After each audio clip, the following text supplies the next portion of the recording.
New customers, download the DraftKings Sportsbook app and use code DEFEND to get $200 in bonus bets instantly when you place a $5 bet on anything. That's code DEFEND. Only at DraftKings Sportsbook. Gambling problem? Call 1-800-GAMBLER. 21 and over and physically present in Ohio. Valid one offer per first-time depositors who have not already redeemed $200 in free bets via pre-launch offer. Minimum $5 deposit and wager. $200 issued as bonus bets. Eligibility restrictions apply. See dkng.co/OH for terms.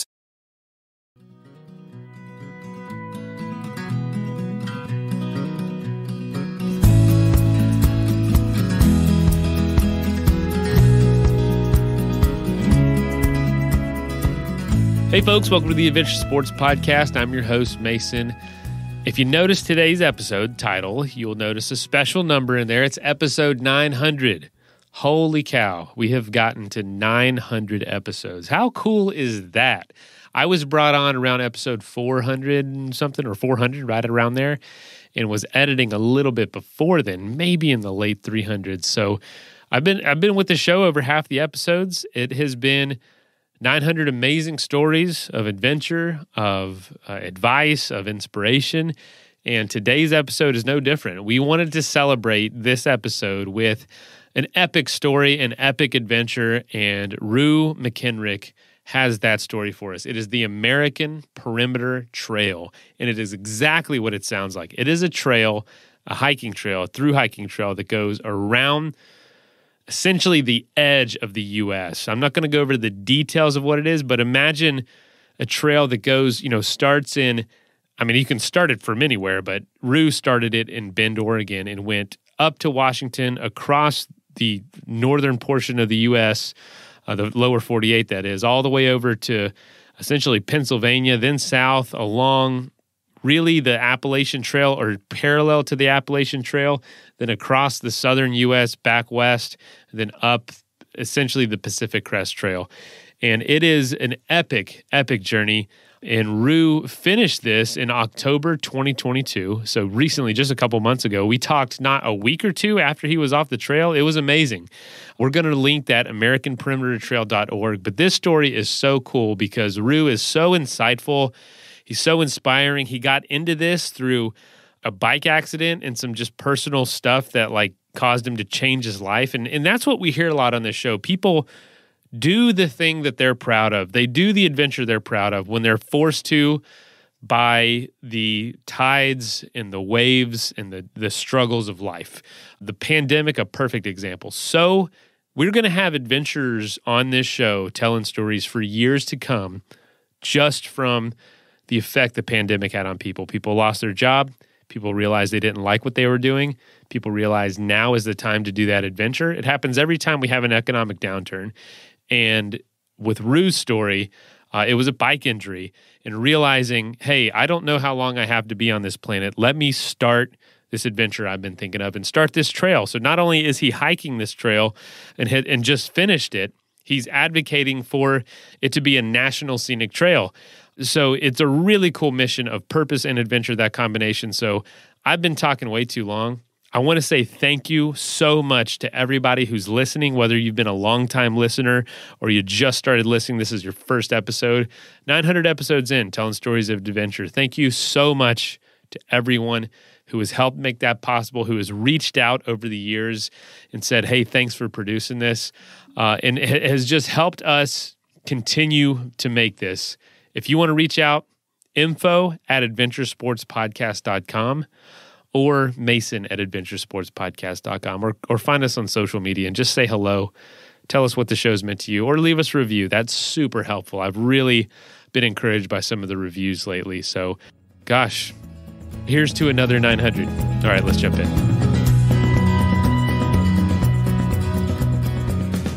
All right, folks, you heard a little bit about Rue in the intro. Rue, how's it going? Hi, Mason. Thank you so very much for having me here today. I don't know. We didn't talk about this before we recorded. You could be anywhere in the world for all I know. Where are you and where is home if you have somewhere you call home? That's a good start-off question. So just to summarize quickly, I just finished the American Perimeter Trail in Bend, Oregon, which is where I live. But I haven't lived for a couple years, really. Then I was in Montana with Wilderness Mindset Productions, who are creating a documentary about the American Perimeter Trail. Then I'm in Michigan right now. Whoa. And then I'm heading to South Carolina in 6 days. When did you finish the trail? Finished the trail on October 8th in downtown Bend, Oregon, where I started in July of 2019. Oh my gosh. And I wanted to tell you something else very special as well. I'm actually sitting right now in the first ever built American Perimeter Trail shelter.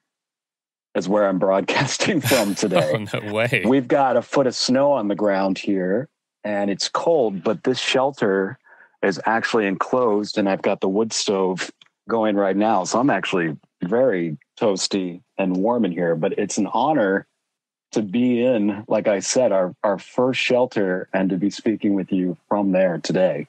Now, is that, I guess that's near Bend, that shelter somewhere at the start or finish of the trail? I mean, I'm sorry. Oh, sorry. You're in Michigan. That's right. I'm actually just a couple miles south of the headquarters of the North Country National Scenic Trail. And I'm on the North Country Trail right now at the shelter. No kidding. So yeah, if you start the trail at Bend, the first designated shelter was a few thousand miles in. That's pretty cool. Yeah. Yes. Yeah, we're going to talk about the trail and how it came to be and just this crazy idea called the American Perimeter Trail. But first, I want to hear about, what led to this, because people don't just start out wanting to hike, 10,000 miles. People build up to it typically, not everyone. We've definitely talked to a couple folks on this show that just jump into the craziest thing you've ever heard. But I know you were born and raised in Western Pennsylvania. What was your childhood? Were you growing up backpacking, doing outdoor stuff in a family that did this kind of stuff, or did you have to discover it on your own? I so appreciate the question. I wrote a piece about this for our past newsletter in the American Perimeter Trail Conference newsletter called The Thread. And I spoke about, the different reasons that people backpack or hike. Maybe it was the loss of a loved one. Maybe it was a marriage and their partner liked to backpack. I mean, maybe it was just an extended fishing trip. Everyone has their different reasons. And I say that, through the piece that I don't really have a reason that I can nail down. And at the end, I say, you know what? I don't even know. It was probably church camp. And so, growing up in Pennsylvania, I was in very close proximity to the Appalachian Trail. My parents would end up moving on top of a mountain where you could walk through. The back of their property was just state forest land. And so you could just walk across that and hit the Appalachian Trail in a couple minutes. So I was in proximity. So I think that's important. Do keep in mind, though, I mean, I have 4 brothers and none of them are hikers or backpackers. We grew up the same. But I would say that, I didn't necessarily grow up camping and backpacking. It was something that I imagined that through reading books like Colin Fletcher's Essential Backpacker, or maybe Ray Jardine's Beyond Backpacking and Henry David Thoreau and Emerson, that I started to have a romantic notion about the wilderness and what that meant and what it meant to be in wild areas. So I started, I guess, to cultivate that maybe even before some of the physical aspects of it. And I will share this with you just quickly. I remember I saw backpackers through most of the summer. I was going to ask, how often did you see the culture? I mean, probably not as often as you would nowadays, because that was 25 years ago. But I would see people from time to time. And, at the age of 16, I could drive, which meant I could give people rides. And so there was a small grocery in the village that the Appalachian Trail crosses near, but it's still a couple miles from trail. And so that was the only place really, there wasn't anything else there. So backpackers would go to that store and I would see them sitting outside and I would talk to them and ask them if they needed a ride. And I just remember these 2 ladies talking to me about their experience. They had come from Georgia. And so they're basically at the halfway point. They said, well, we play in the woods all day. I mean, I don't know how else to explain it. I'm a nature boy. I just And maybe even by nature, I'm a nature boy, if that makes sense. So I don't know if that it's really something that I cultivated, or like I didn't necessarily have a mentor besides, like I said, reading authors, but I'm a nature boy. And so that sounded like a very good proposition to me. So I was like, sign me up.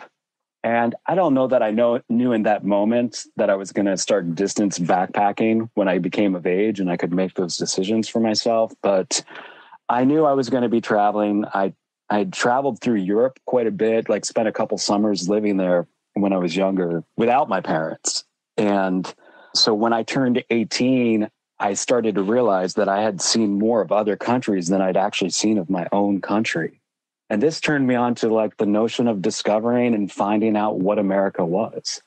And the way in which I chose to do that was through foot travel. I felt like that was an interesting vehicle in which to explore not only just like the wildlands and places you can't drive into, but also like a way as an icebreaker and to start up conversations and relationships with people from all over. And there's all these micro cultures around the United States. The United States, I found out through the American Perimeter Trail, is not homogenous in any kind of way. And people have very different beliefs, ideas, and traditions. And sometimes those change very quickly, like cross a state line, and it's almost different on one side than the other. So that was part of the exploration. And I felt like foot travel was really an interesting way of doing that. Rue, you just went through some incredible stuff. One concept you just mentioned was how going off and doing an adventure and being another part of the world helped you see home in a whole new light. I've experienced that, and I've talked to so many adventurers here who say, I grew up in an area, I went off, and I came back and realized my home was just as adventurous. Somewhere maybe isn't the most exciting, but when you see it with a new set of eyes, it's endlessly fascinating. Places that you spent your whole life are now feel totally undiscovered because there's so many things you didn't realize were there before. You just didn't have the eyes to see it. Absolutely, Mason. I mean, even my home in Pennsylvania, whenever I've gone back there, which becomes fewer over the years because a lot of my family has moved out of there, but in visiting there at Christmas or something like that, I would spend the whole time I was there hiking. And each time I would go back, it would look different, although it hadn't changed. And I would have a different perspective. And also, I think what you're alluding to is like not more of an appreciation, but a different kind of appreciation. I've talked to so many other adventures. It makes you so curious about places that you thought you knew. And you're like, wow, what else could I discover back home? Or what else is there? And it takes me to that quote, it's famous travel quote that says, coming back is not the same as never leaving. That's true. In fact, it's a huge part of the experience to go somewhere first, see how other things are done, and then come back. It can totally change you, totally change the way you're viewing things. So you came back after being all over Europe to thru-hike the Appalachian Trail.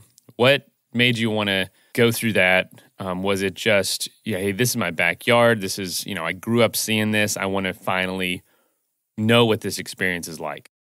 It almost feels to me, Mason, that it's one of those things that it's like the time has come. When it was happening, it happened very fast. I didn't plan for this far in the future. I felt like it would happen someday. But when I actually decided I was going to go do it, I mean, it must have only been a couple of weeks. I had a little bit of cash, I had some gear, and I think just like many things in my life, I'm not impulsive, but when it's come to, if I make a decision, then I usually am just ready to go for it. I don't usually make decisions for things 5 years ahead of time and then wait to work on them. It's just, if I've made a decision, I might as well get started now. So I think I had probably made a decision about the Appalachian Trail or distance backpacking sometime before that. I was 22 years old. But when the time actually came, it all happened fairly fast. I lived in Atlanta, Georgia, so I lived at the southern terminus. And I actually walked back home to my parents in Pennsylvania, which was just a really fun experience for me because I remember it like it was yesterday. I'm, I told you that they lived right off the Appalachian Trail. So I just came to the spot in the trail where I usually cut, and I cut into the forest. There's no trail. And I cut into the forest and walked for a while and started coming down the mountain a little bit. And there's my dad standing out back. And it just felt so great to be like, I did it. I'm here. I'm living in Georgia. And now I'm here in Pennsylvania. And then I would continue on from there. That was only just the beginning for you. You worked for a lot of different organizations around trails and around the outdoors and growing this culture and kind of exciting folks to be outside.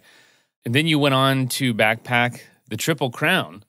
Take us through, what was the decision-making process there? Was it similar to how you did Appalachian Trail? Hey, I'm going to do this. Let's go. I've got some experience. I know what I'm doing. I want to see these other places. Let's take a quick message break and hear from the folks that help make this show possible. If eating healthier this new year has got you a little stressed out from the money, from the time, from the research of the recipes, well, guess what? HelloFresh is going to make it easy to eat well and save money this year. Cut back on expensive takeout and delivery and get started with HelloFresh. You'll love how fast, easy, and affordable it is to whip up a restaurant-quality meal right from your own kitchen. Just for full disclosure, I actually had a subscription of HelloFresh the last time our second baby, when he was born, just to take that aspect of getting back to life out of our hands. Healthy food, easy to cook meals arrived right at our door. And I didn't do it forever, but it was so helpful for the time I did. And I think it's going to be really helpful this year with wanting to eat healthier. And it came in so handy for that. So even if you're looking if someone's going through a lot or they just have a lot on their plate, maybe this is something you could gift someone too. That would be an awesome gift to someone who just had a baby or is going through something where, you don't want to buy them fast food or takeout all the time, but you could get them really healthy meals delivered right to their house, and they're very easy to cook, and it's very satisfying to make it yourself. So if you're interested, go to HelloFresh.com/ASP21 and use the code ASP21 for 21 free meals plus free shipping. That's crazy. Again, that's HelloFresh.com/ASP for Adventure Sports Podcast 21 and use the code ASP21 for 21 free meals plus shipping. Holy cow. That's a great deal. Check it out yourself. HelloFresh, America's #1 meal kit. Now you can stream the live TV you love for just $40 a month with Sling TV. Get your favorite channels and shows you love for the best price. If you want live sports, Sling has pro and college basketball and all the football playoffs you need. And coming this spring, F1 racing. Plus, get breaking news from the biggest networks like MSNBC, CNN, and Fox News. Sling also has reality TV, popular entertainment, kids shows, and more. And the best part is, Sling costs almost half as much as other live TV providers. So you can watch more and pay less. Sign up in minutes, stream at home or on the go on up to 3 devices, and record up to 50 hours with included DVR space. Get flexible channel lineups that put you in control. Then pause, change, or cancel your service at any time. With Sling, you'll never get locked into a long-term contract. Check out Sling.com for special offers. Sling, the live TV you love for a price you'll love. Try us today. That is plenty of that for now. Let's get back into the episode. I think you mentioned it earlier. A key word here is curiosity. I never had any intention of backpacking the Triple Crown. In fact, I think 20 years ago, it wasn't even really a thing.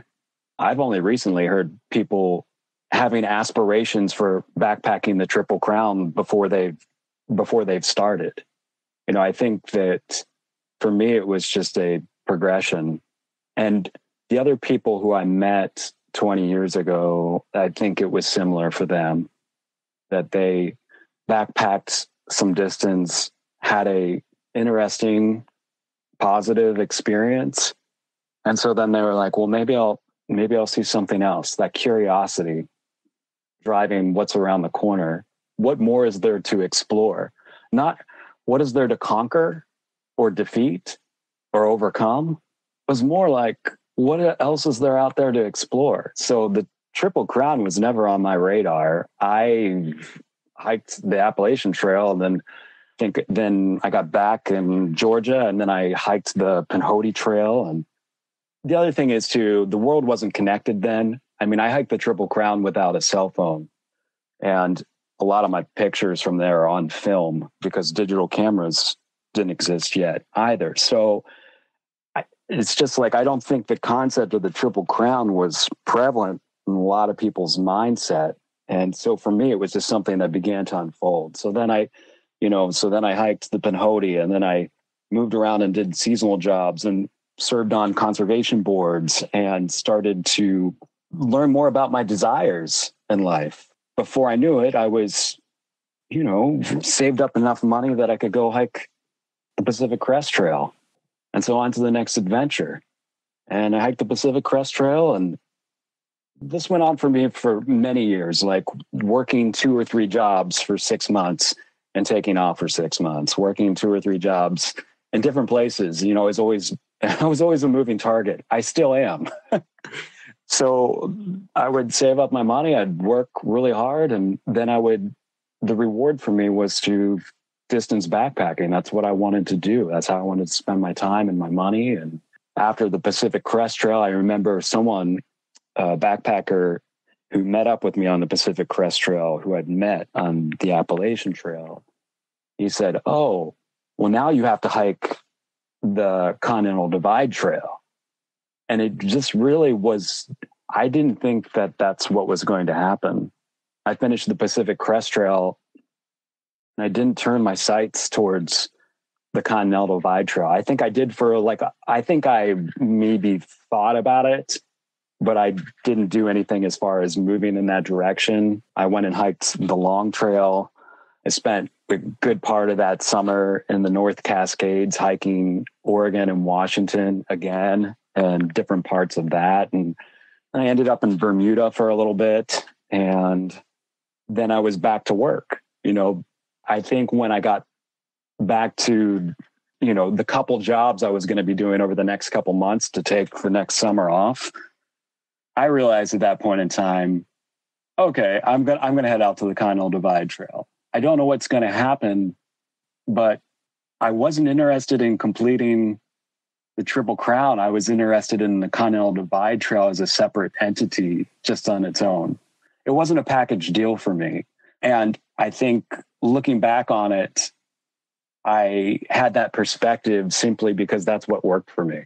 That's what kept me present. That's what kept me more into the focus, just being on kind of the day to day and not like the larger goal at hand. And that was great preparation for hiking something like the American Perimeter Trail. Just have so much gratitude that I was able to do that and to stay healthy. I mean, there's no reason that I would have been successful or not been successful. I just remember having a lot of gratitude that I was able to do that. I will share this with you, Mason. When I was finishing the Continental Divide Trail, I was in New Mexico. And I remember having specifically this one day where I sat down and I looked around in the desert and I thought to myself, what in the hell am I doing here? What's the point? It was a kind of a nihilist perspective, but it was like, really, what is the point of anything? What am I doing? And I knew from that point in time that my life was going to take on some deeper meanings. And I didn't know how that was going to show up for me, but I knew that backpacking, adventure, and traveling was just an amazing way to spend my time. But as far as like spending my efforts and the energy from my heart and who I want to be in this world as a man, and not even what I want to leave behind, because I'll be gone. I'm not that interested in legacy, but just who do I want to be in this lifetime? And so I knew that some of the next hikes were going to be more intentional around something more purpose-driven than just adventure. And there's nothing wrong with just adventure. I look forward to many more adventures in my lifetime. But I knew something to my core there that things were changing for me, that they were evolving, and that I better get on board or fight it. And so I decided to fight it for the next many years. Tell us the story about how the idea for the trail came about, because I believe something happened that kind of made this all click for you. When I came up with the concept for the trail, the first time it happened, I'm going to talk about it in that way, like it's an event. But the first time that it happened, I was at a ski hill. I was working at a ski hill. I'm having a couple of jobs to try to save up money, and so I can continue to travel and just things I want to do. And I remember being there and thinking to myself, I'll backpack the American Perimeter Trail. I'll create it and I'll backpack it. But in the exact same thought was, I'll never make it if it's not purpose driven. I won't even be interested. I'll backpack for a while and start having some of those existential questions of, what am I doing here? Or why am I doing this? And so that was a package deal. Like when that thought came together, it wasn't, well, it would be really interesting to go on this long backpacking trip for however long it takes. It was a package deal where I knew instantly it was, I'm going to create the nonprofit and the organization that's going to build this trail. And I'm going to backpack the routes and find out what I can along the way. So I knew that they were working in tandem. And so I just had this vision, and then I fought it. I fought it for years. I talked with other professionals in the field. I talked with other conservationists. I talked with, folks that had started other trails, like for instance, the Pacific Northwest Trail. And it was a mix of feedback. I would put it on the back burner and I wouldn't think about it for a year. And then it would pop back up and be staring me in the face, asking those questions about, who do you want to be in this world? What kind of man are you? And I ultimately, in 2018, I guess it was just right after New Year's, I had a horrible bike accident and I broke my helmet. I got a TBI and I ended up in the hospital. It was the next day or the day after that I resigned from my position and decided I was leaving that summer to go start this.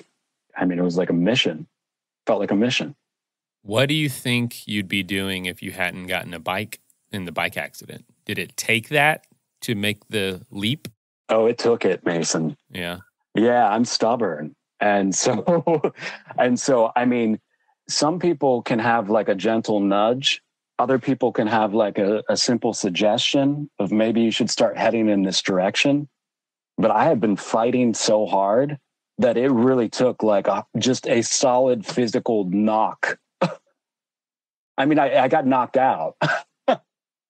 I had to be like, just shut down, like control alt delete on a computer. We're starting over.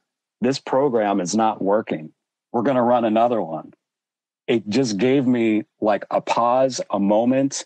I couldn't go back to work for a couple days. I was like on a doctor's note, and it just gave me a little bit of separation in space and time and reflection to ask myself, what am I doing here on this planet? What am I doing? Not why am I doing it even, just what am I doing here? Is this in alignment with my purpose? Is this in alignment with my character? Is this in alignment with my being, with my spiritual being? And it wasn't. So something had to give. And I had I had what I felt like was the perfect remedy or antidote right there in my pocket, which was the American Perimeter Trail. So you started this trek July of 2019. The exact mileage around 12,000. You tell me. I know that's around where it was. So much happened during that time. And you finished recently, like a month and a half ago. Yeah. It's a long trek. A lot happened in the world during that time. What was it like to be out there with some of these enormous worldwide things going on, from social movements to the pandemic to presidential elections? What was that like? How did that show itself out there? I think I felt like a lot of people, and the word that comes to mind is disturbed. I think I felt disturbed. like many people, I felt distant and separate, like many people, like almost all of us did during that time. I didn't know there was going to be a pandemic when I left to go do this.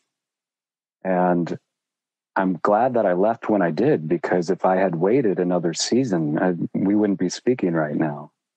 I'm going to be frank with you here. There were days where I felt inspired because I would see the divisiveness in our country, and I would see the divisiveness in the world, and I would see where people were digging in trenches and taking sides. And I wasn't interested in any of that. I'm still not interested in it. Why were you inspired? I was inspired because I felt like if nothing else, if I do nothing else, I can try to do something positive in this world. I mean, think about like the news cycle that's been going on for a couple of years here. We just had a story on TV about the American Perimeter Trail yesterday. And what we hear is like, oh, it's such amazing to hear and see like a positive going on in this world when everything else is like, there's a shooting here and there's a crash here. And, you know, there's a lot of action in this world. There's a lot of moving pieces. And it felt inspiring to be part of one of the moving pieces that I felt like was going in a direction that was going to be helpful to humanity.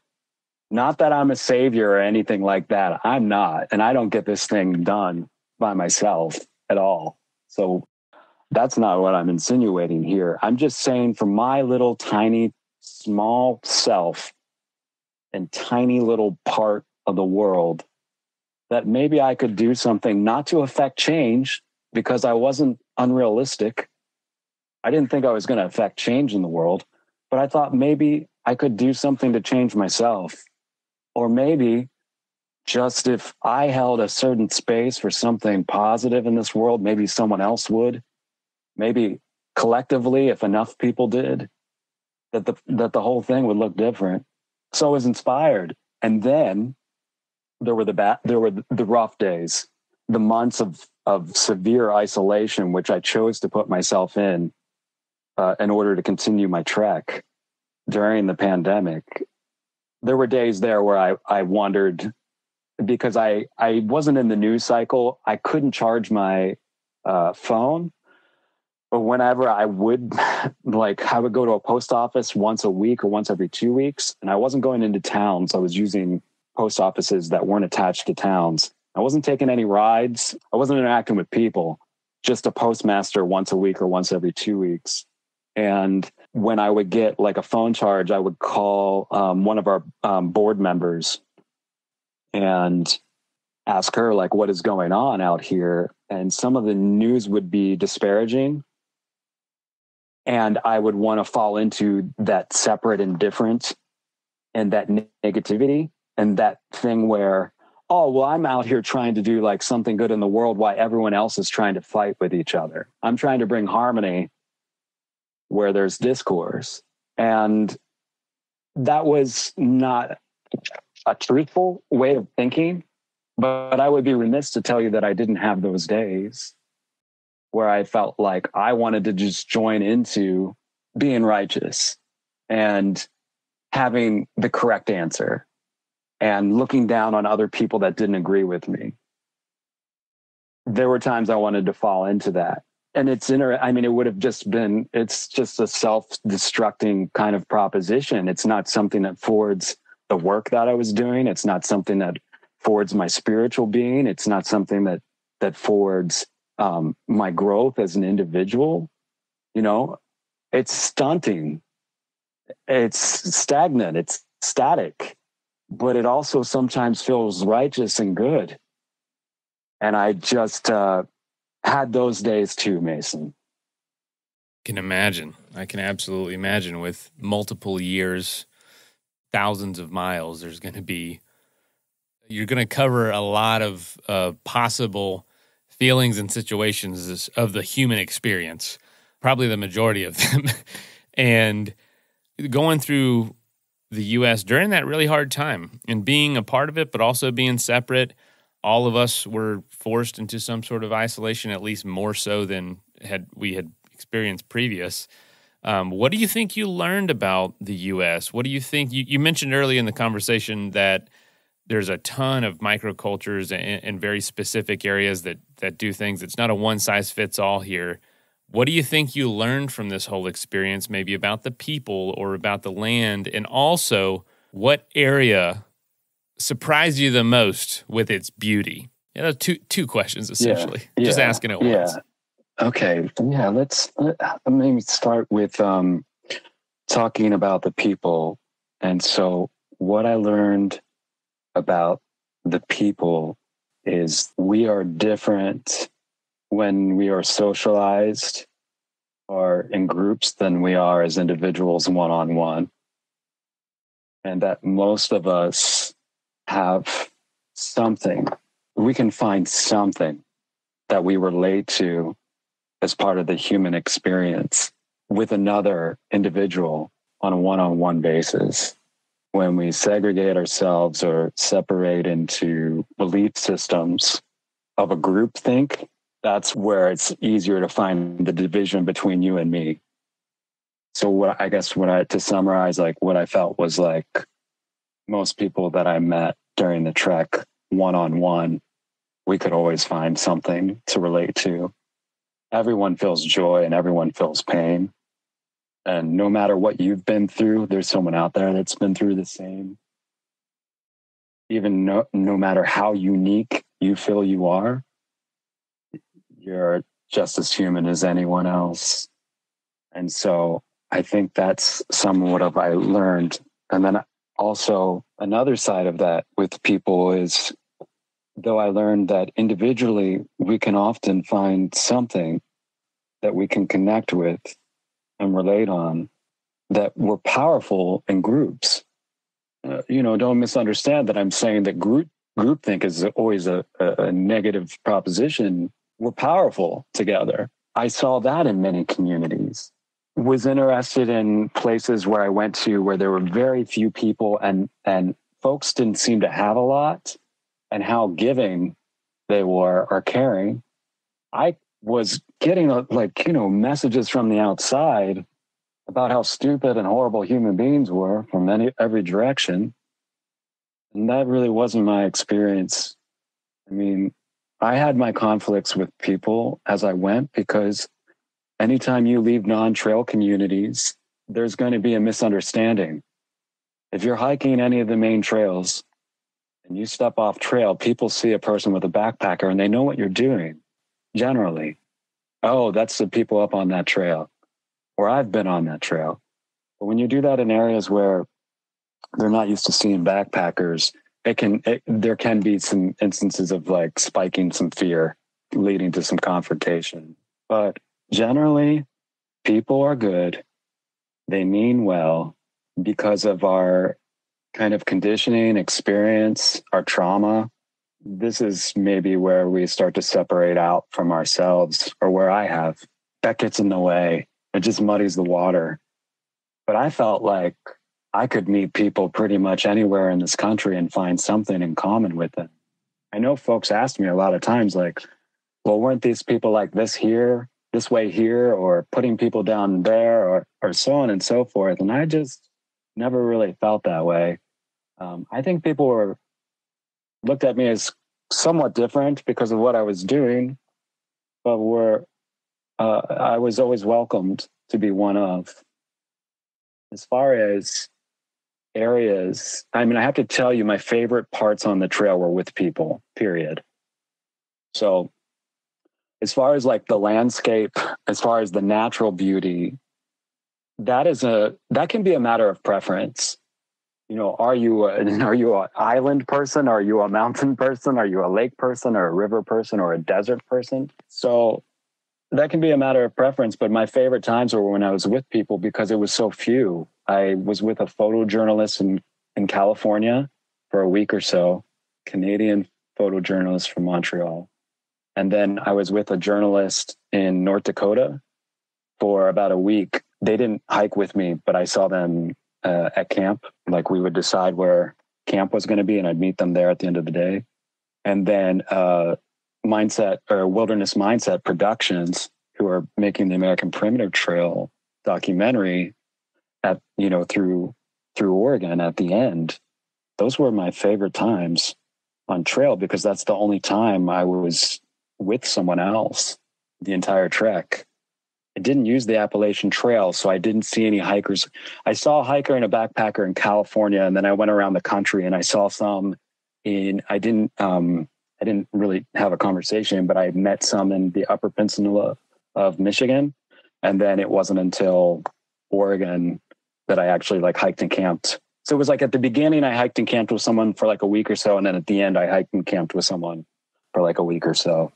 And then as far as the natural beauty of the place, I was really taken back by the Great Lake region. So I was not just exclusively using the North Country Trail during that time, but I did use a good bit of it. And it wasn't an area that I spent a lot of time. So again, that's something that's maybe more of a preference, just because I hadn't spent a lot of time there. And I was just really taken back. I was, I looked at them and I was like, that's not a lake, that's a sea. And so just the northern forest, I've always been very attracted to the North Country, anything north of 42 latitude in North America sparks my interest. I'm more of a forest dweller, I gather. But as far as I found beauty in the whole thing. Even in the oil fields of North Dakota, there was some sort of stark, lonesome, almost like a whisper in the wind that I could sense and feel. There was even in some places in North Dakota where I knew that there had been huge conflicts between the U.S. government and the tribes that lived in that area, where I knew there was a lot of bloodshed and loss. I could sense some of that sadness, but and I don't want to make light of this, but if you're one of those people who think you can see God and everything in a doorknob or in a leaf, I think maybe I have the capacity to see the gray on a broader spectrum of vibration, to also see beauty, things that on the surface are ugly. Yeah. Rude. Yeah. We're having a different conversation I expected we would have. And I'm all for it, because adventure is not what you think it's going to be. And that's what's so amazing about it, is these conversations are like a small little adventure. You never know what's around the next turn. But I do want to ask, you say you aren't on the Appalachian Trail. This network of trails, is it existing trails? Or are you on roads in between? How is that practically put together? Because I thought you were on the Appalachian Trail on your East Coast portion of this trip, but you're not. Let's take a quick message break and hear from the folks that help make this show possible. That is plenty of that for now. Let's get back into the episode. And so does everyone. Well, on the map, it looks fairly close, but now that I'm looking at it, it is west of where the Appalachian Trail is. It's far west. Yeah, that's right. I mean, so I'll just mention, I'm working with a geographer and cartographer right now to get this thing digitized fully. So look for it on your favorite hiking apps in 2023. But until then, essentially, I'll speak to the Appalachian point. I wanted to spend some time on the Appalachian Trail. It wasn't informative for the long-term project. I knew that. It was totally selfish. I just wanted to be around somebody for I wanted to wake up in the morning and I wanted to see someone's eyes one day, a reflection of myself, and then see into them. And then the next day wake up and see the same person, because anyone I was seeing during this trek, it was just if I went into resupply, I just saw people, and they just passed. We just passed each other. And that's what I required by the time I got to the Appalachian Trail, having not seen a backpacker since Central California. The pandemic hit, and a couple of my sponsors either went out of business or they broke their contracts. No one knew what was going on. But what I do know is that, if I was doing recreational backpacking like I've always done, And I was on the Appalachian Trail, and I made a personal decision for myself. Like the Conservancy is saying, we're asking distance backpackers to stay off. If I make a decision, I can do that. But my trip was supported by individual contributions, and my gear was provided by gear companies. So if I had stepped on the Appalachian Trail, my trip would have been over. I knew that. And I came up with another idea. And so, I spoke with a lot of people. How do I continue on this trip? One of my backpacking friends said, well, you have to have drones. And I didn't know how to go forward. I didn't even know if I could get back to Oregon on a plane. And so I came up with a methodology called a backpacker's approach to social isolation.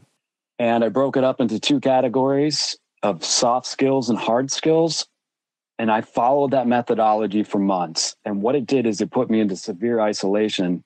And I never stepped on the Appalachian Trail. I kept west of it, and I made my own route up. And I would contact local municipalities, law enforcement, and trail organizations in front of me to see if it was okay for me to come past. Because, like I said, I'm trying to have an ethical hike. But besides being on my high horse about I was doing things right and someone else was doing things wrong, really, like I'm saying, I would have been cut off if I had decided to just jump on a major trail and travel. So the route that I picked, I used some of what's being networked together with the Great Eastern Trail, which our organization has a partnership with.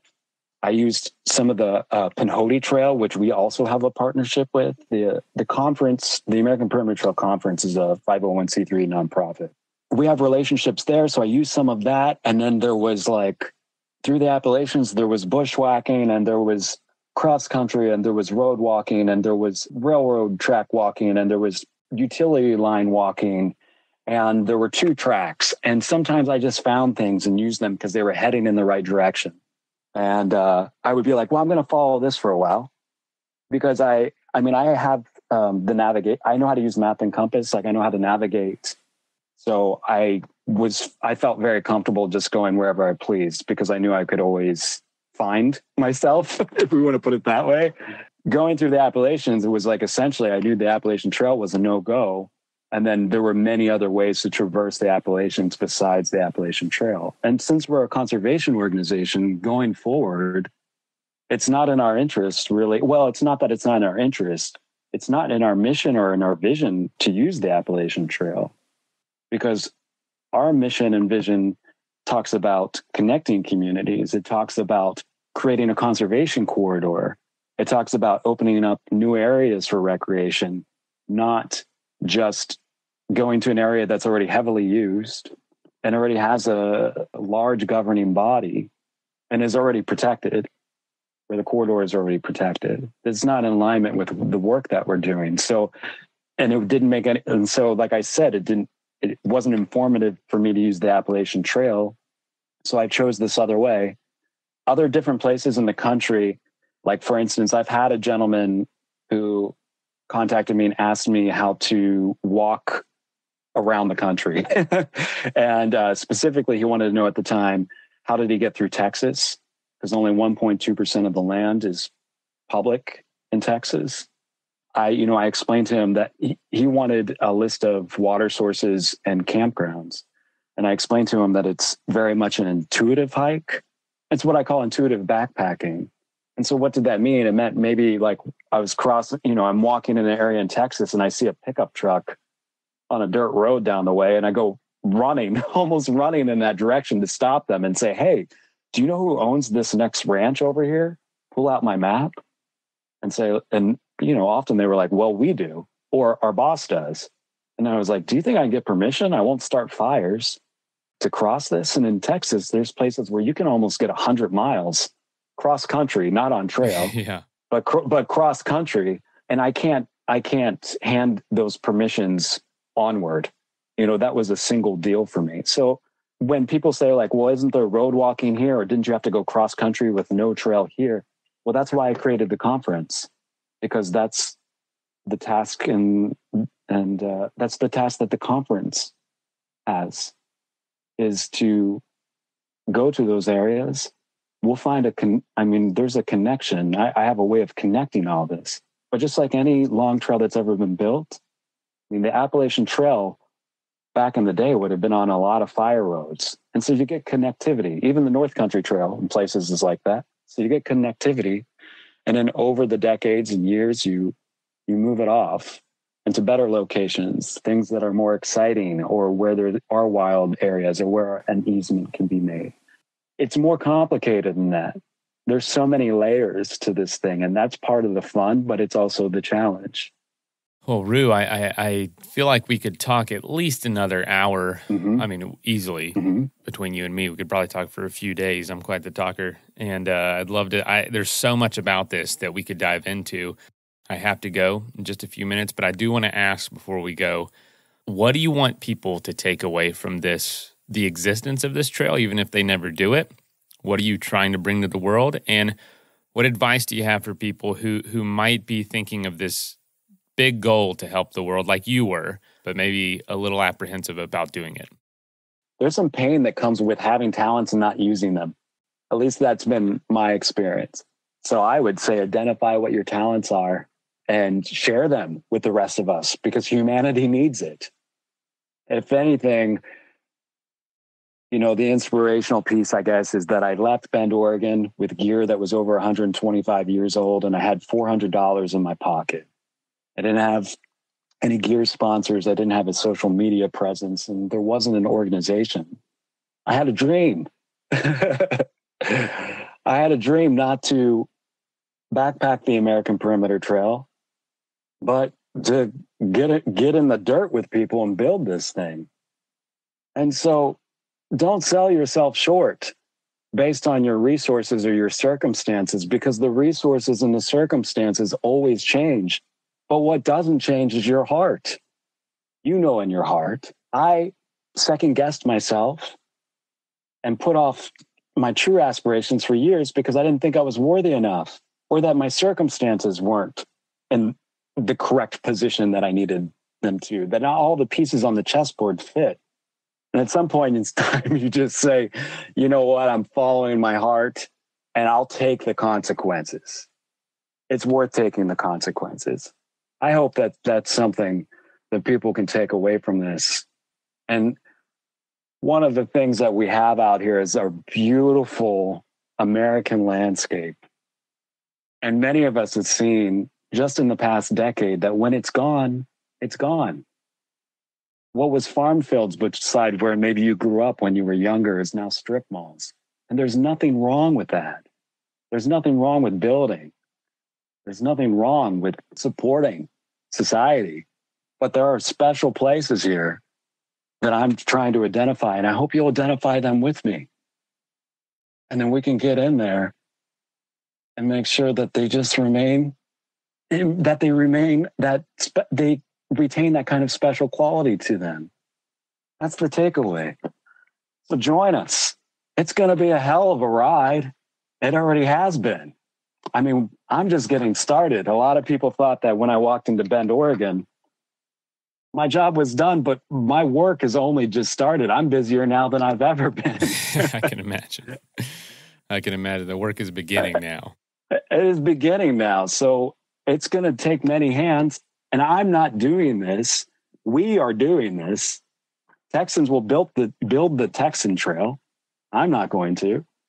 It's going to be local communities doing this in a way that is responsible and fits their way of life, not an overriding kind of character or quality to the entire trail. I wanted to retain the quality and the culture of the areas in which it runs through. So, like I said, join us.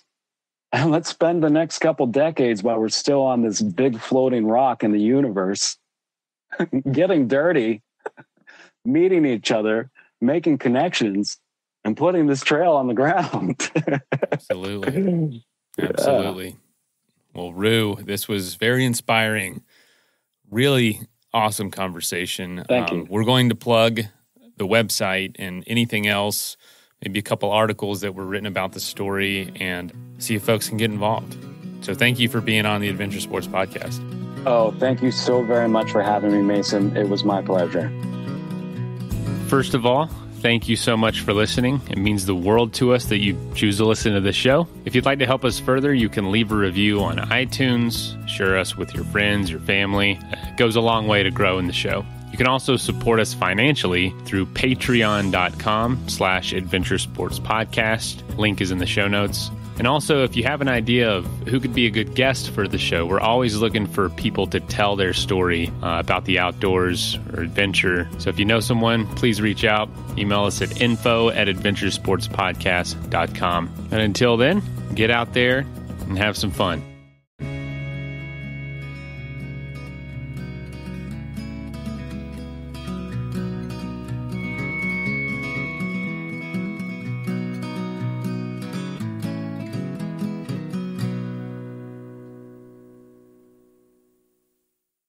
Attention BetMGM customers. Have a friend who loves sports as much as you do? Here's a chance for both of you to earn a $50 bonus when they sign up through BetMGM's Refer a Friend program. Just sign into your BetMGM account and click on the Refer a Friend program to send your friend a message inviting them to register a new account in the same state you use BetMGM in. Once your friend signs up and makes a deposit, they'll receive a $50 bonus. And once your friend places a bet with their bonus and the wager is settled, you'll receive a $50 bonus as well. Share the excitement and get a $50 bonus every time you refer a friend to BetMGM. Visit BetMGM.com for terms and conditions. Must be 21 years of age or older to wager. Ohio only. All promotions are subject to qualification and eligibility requirements. Rewards issued as non-withdrawable site credit. Site credit expires in 30 days. Please gamble responsibly. Gambling problem? Call 1-800-GAMBLER. In partnership with MGM Northfield Park.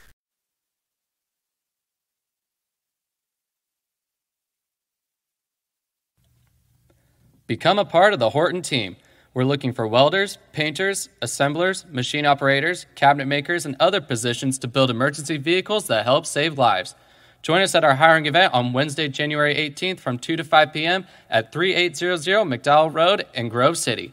We offer a huge $1,500 sign-on bonus and great benefits such as 401k match, medical coverage starting day one, and much more. For more information on what Horton can do for you, visit careers.revgroup.com and search Grove City.